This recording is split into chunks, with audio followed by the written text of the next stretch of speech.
Selamat siang, Pak Ansel dan teman-teman sekalian. Perkenalkan nama saya Leo Fani Sutanto dengan NIM 22210002. Hari ini saya akan mempresentasikan tentang legal case putusan nomor 10 garing pidana khusus TPK garing 2023 garing PN PLK. Nah, untuk hari ini presentasinya akan terdiri dari 7 bagian. Kita langsung saja. Yang pertama ada facts atau fakta, di mana terdakwa Syahrudin bin Birsehudin melakukan tindak pidana korupsi pembangunan dan renovasi gedung dan bangunan lembaga pemasyarakatan kelas 3 Sukamara, Kalimantan Tengah. Terdakwa Syahrudin bin Birsehudin dituduh melakukan atau menyuruh melakukan perbuatan melawan hukum merugikan keuangan negara sebesar 1.771.337,91 sen dari bulan Agustus 2017 sampai dengan bulan Februari 2019 atau pada periode lain yang dapat dipastikan secara pasti dalam rentang waktu 2017 hingga 2019. Perbuatan tersebut dilakukan baik secara individu maupun bersama-sama dengan saksi Kamarul Hidayat SE bin Muhammad Suhud almarhum selaku Direktur PT Anugrah Bayu Arya Perkasa.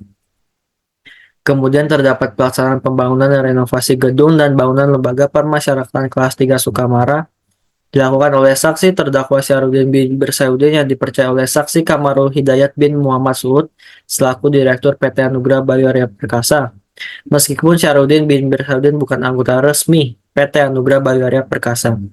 Nilai kontrak untuk pembangunan renovasi gedung sebesar Rp7.307.883.000. Saksi Kamarul Hidayat bin Muhammad Suhud membuat surat kuasa kepada saksi Abdul Jabbar Bakri S. untuk mewakili melakukan lelang pengadaan dan terdakwa Syahrudin bin Birsehudin untuk mewakili melaksanakan pekerjaan pengadaan. Adanya surat kuasa pelimpahan penuh ini bertentangan dengan hukum pasal 87 ayat 3 Perpres nomor 54 tahun 2010 dan perubahannya pada Perpres nomor 4 tahun 2015 yang mengatur bahwa penyedia barang atau jasa dilarang mengalihkan pelaksanaan pekerjaan utama berdasarkan kontrak dengan melakukan subkontrak kepada pihak lain, kecuali sebagian pekerjaan utama kepada penyedia barang atau jasa spesialis. Selanjutnya prosedural postur. Pada sekitar bulan September 2017, saksi Abdul Jabbar Bakri S.Hud meminta agar saksi Kamarul Hidayat bin Muhammad Suhud meminjamkan perusahaan PT Anugrah Bayu Arya Perkasa untuk mengikuti lelang. Jika tender tersebut dimenangkan, pekerjaannya akan dilaksanakan oleh terdakwa Syahrudin bin Birsehudin sebagai kontraktor di Kabupaten Sukamara. Kemudian Kamarul Hidayat bin Muhammad Suhud meminta Abdul Jabbar Bakri S.Hud bertanggung jawab dalam memonitor pekerjaan. Saksi Kamarul Hidayat bin Muhammad Suhud mendapatkan fee sebesar 2,5% dari nilai kontrak atas imbalan pinjam pakai perusahaan PT Anugrah Bayu Arya Perkasa. Berdasarkan laporan audit dalam rangka perhitungan kerugian keuangan negara atas kasus dugaan tindak pidana korupsi yang tidak sesuai dengan ketentuan dan spesifikasi teknis pekerjaan nomor SR 626 garing PW 15 garing 5 garing 2019 tanggal 17 Desember 2019 yang diterbitkan oleh perwakilan BPKP Provinsi Kalimantan Tengah adalah sebagai berikut. 1. Pengadaan jasa konsultasi perencanaan yaitu dengan mengurangi nilai realisasi pembayaran pekerjaan berdasarkan dokumen SP2D dengan jumlah nilai realisasi pemenuhan kontrak dan pengembalian ke kas negara. 2. Pekerjaan pengadaan jasa konsultasi pengawasan yaitu dengan mengurangi nilai realisasi pembayaran pekerjaan berdasarkan dokumen SP2D dengan nilai realisasi pemenuhan kontrak dan pengembalian ke kas negara. 3. Pekerjaan pos jaga atas 1 yaitu dengan mengurangi nilai realisasi pembayaran pekerjaan berdasarkan dokumen SP2D dengan nilai realisasi pemenuhan kontrak dan pengembalian ke kas negara. 4. Pekerjaan tembok keliling lanjutan yaitu dengan mengurangi nilai realisasi pembayaran pekerjaan berdasarkan dokumen SP2D dengan nilai realisasi pemenuhan kontrak dan pengembalian ke kas negara. 5. Penjumlahan pekerjaan 1, 2, 3, 4 merupakan kerugian negara. Bahwa berdasarkan audit tersebut terdapat kerugian keuangan negara sebesar 1.771.337,91 sen. Pekerjaan pos jaga dan pekerjaan tembok keliling. Untuk framing the issues, berdasarkan hasil pemeriksaan ulang oleh BPKP atau Badan Pengawasan Keuangan dan Pembangunan, terdakwa Syahrudin bin Birsehudin diduga telah melanggar unsur merugikan keuangan negara dengan kerugian keuangan negara dalam perkara ini sebesar 1.800 Rp23.711.557 dari Rp7.722.055 juta atau sebesar 23%-nya.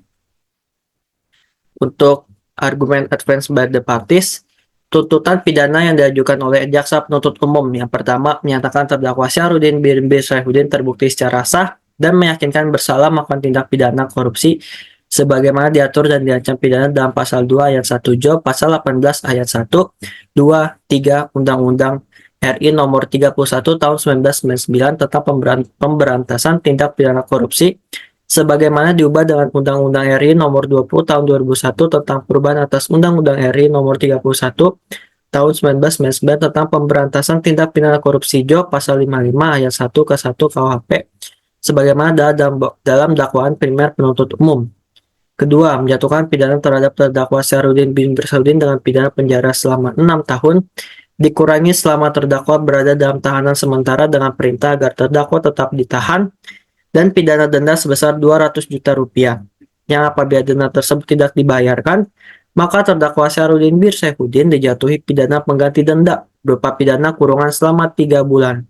Yang ketiga, menghukum terdakwa Syarudin bin Saifuddin DKK bersama dengan saksi Kamarul Hidayat saksi Syarudin untuk membayar uang pengganti sebesar Rp1.710.471.337,91 secara tanggung renteng, dan jika terdakwa tidak membayar uang pengganti paling lama 1 bulan sesudah putusan pengadilan memperoleh kekuatan hukum tetap, maka harta bendanya dapat disita oleh jasa dan dilelang untuk menutupi uang pengganti tersebut. Dalam hal terdakwa tidak mempunyai harta benda yang mencukupi untuk membayar uang pengganti, maka diganti dengan pidana penjara selama 2 tahun. Tanggapan dari penasihat hukum terdakwa yang pertama menyatakan terdakwa Syarudin bin Saifuddin tidak terbukti secara sah. Yang kedua, membebaskan terdakwa Syarudin bin Saifuddin dari seluruh dakwaan penuntut umum. Yang ketiga, atau setidak-tidaknya melepaskan Syarudin bin Saifuddin dari semua tuntutan hukum sesuai dengan pasal 191 ayat 2 KUHP. Yang keempat, mengembalikan barang bukti yang disita. Yang kelima, mengembalikan kemampuan, nama baik, harkat, dan martabat Syarudin bin Saifuddin ke dalam kedudukan semula. Dan yang terakhir, membebankan biaya perkara kepada negara. Selanjutnya, analisis. Menurut analisis yuridis dakwaan yang paling tepat untuk perbuatan terdakwa adalah pasal 2 ayat 1 Jo, pasal 18 ayat 1 huruf B, 2, 3 Undang-Undang RI nomor 31 tahun 1999 tentang tindak pidana korupsi sebagaimana telah diubah dan ditambah dengan Undang-Undang RI nomor 20 tahun 2001 tentang perubahan atas Undang-Undang nomor 31 tahun 1999 tentang pemberantasan tindak pidana korupsi Jo, pasal 55 ayat 1 ke 1 KUHP dengan unsur-unsur sebagai berikut. Pasal 1. Setiap orang. Dalam perkara ini, setiap orang merujuk pada terdakwa Esra MPD sebagai individu yang mengidentifikasi dirinya sebagai Kepala Dinas Pendidikan, Kepemudaan dan Olahraga Kabupaten Gunung Mas. Hal ini menegaskan tidak adanya error in persona. Pasal 2. Secara melawan hukum. Pengertian melawan hukum dalam konteks ini merujuk pada perbuatan yang bertentangan dengan undang-undang dan peraturan perundang-undangan seperti peraturan pemerintah, peraturan daerah, dan sejenisnya. Pasal 3. Melakukan perbuatan memperkaya diri sendiri atau orang lain atau suatu korporasi. Terdapat pembagian kerugian keuangan negara kepada konsultan perencana, konsultan pengawas, dan pelaksanaan konstruksi. Konsultan perencana dan konsultan pengawas menerima kelebihan pembayaran karena item anggaran tidak dikeluarkan secara real. Sedangkan pelaksanaan konstruksi menerima kelebihan pembayaran karena item anggaran tidak dikeluarkan secara real pada pekerjaan pos jaga atas 1 dan ada hutang untuk membangun kembali tembok yang roboh. Terbukti bahwa terdakwa memperkaya orang lain dan tidak terbukti memperkaya diri sendiri. Pasal 4. Merugikan keuangan negara atau perekonomian negara. Kerugian negara dalam perkara ini sebesar Rp1.821.711.557 dari Rp7.722.055 juta atau sebesar 23%. Nah, untuk holding and disposition-nya menyatakan bahwa terdakwa Syarudin bin Saifuddin telah terbukti secara sah dan meyakinkan bersalah melakukan tindak pidana turut serta melakukan korupsi sebagaimana dalam dakwaan primer penuntut umum. Yang kedua, menjatuhkan pidana kepada terdakwa Syarudin bin Birsyaudin dengan pidana penjara selama 4 tahun dan pidana denda sebesar 200 juta rupiah dengan ketentuan apabila denda tersebut tidak dibayar diganti dengan kurungan selama 2 bulan. Untuk perubahan dari 6 menjadi 4 tahun tidak disebutkan dalam keputusan MA. Yang ketiga, menghukum terdakwa Syarudin bin Birsyaudin bersama-sama dengan Kamarul Hidayat SE secara tanggung renteng untuk membayar uang pengganti sebesar 1.710.471.337,91 sen secara tanggung renteng, dan jika terdakwa tidak membayar uang pengganti paling lama 1 bulan sesudah keputusan pengadilan memperoleh kekuatan hukum tetap, maka harta bendanya dapat disita oleh jaksa dan dilelang untuk menutupi uang pengganti tersebut. Dalam hal terdakwa tidak mempunyai harta benda yang mencukupi untuk membayar uang pengganti, maka diganti dengan pidana penjara selama 1 tahun. Yang keempat, menetapkan masa penahanan yang telah dijalani oleh terdakwa dikurangkan seluruhnya dari pidana yang dijatuhkan. Yang kelima, menetapkan terdakwa tetap ditahan. Nah, lesson learned yang dapat diambil dari legal case ini, yang pertama, industri konstruksi merupakan industri yang paling rawan terjadinya tindak pidana korupsi, terutama dalam fase pengadaan barang dan jasa. Hal ini disebabkan karena besarnya nilai proyek yang sampai bermiliaran, itu menyebabkan tindak pidana korupsi dapat terjadi. Yang kedua, dalam kasus ini pelaku melakukan tindak pidana korupsi dengan tujuan untuk menguntungkan diri sendiri ataupun beberapa pihak lain yang terlibat.